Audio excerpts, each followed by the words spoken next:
me show you how to make an Excel stopwatch with a macro. 2 simple lines of VBA code allow you to make a button that you click and it automatically collects a timestamp and graphs the information automatically. Let me show you how.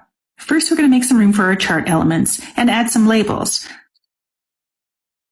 Then we need a button that we're going to click in order to activate our macro. We're going to insert that, just a rounded rectangle, in this top right corner and give it a label as well.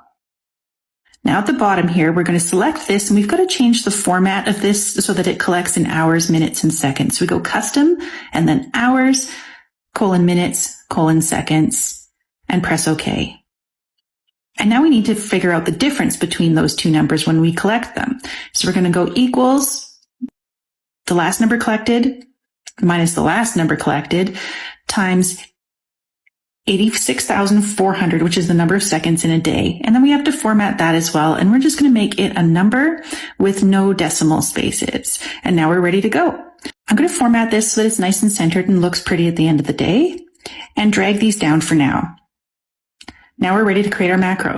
So we go to the developer tab and then we hit macro, which I'm sorry was cut off screen, but it'll open up this window here. And we're going to name our macro stopwatch and then click create.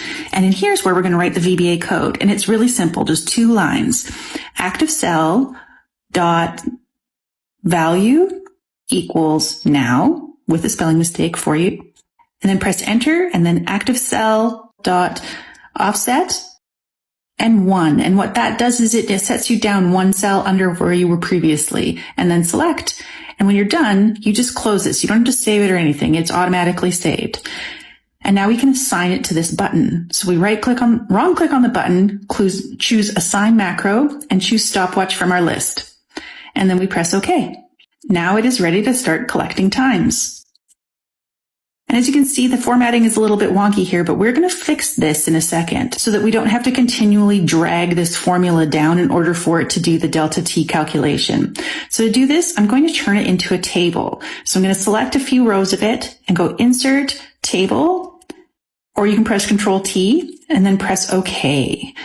And now we can delete all of the stuff below it. And you'll see now when I enter new times, it automatically generates the formula for the delta T beside it every time. This also allows us to have a graph that will automatically update as we're entering information. So let me insert a line chart and we'll just pop this in here and organize it a little bit and clean up some of the information to make space and go back to our selection area. And now when we collect times, you can see that the graph is automatically updating with the new times as we collect them. Save this video to follow.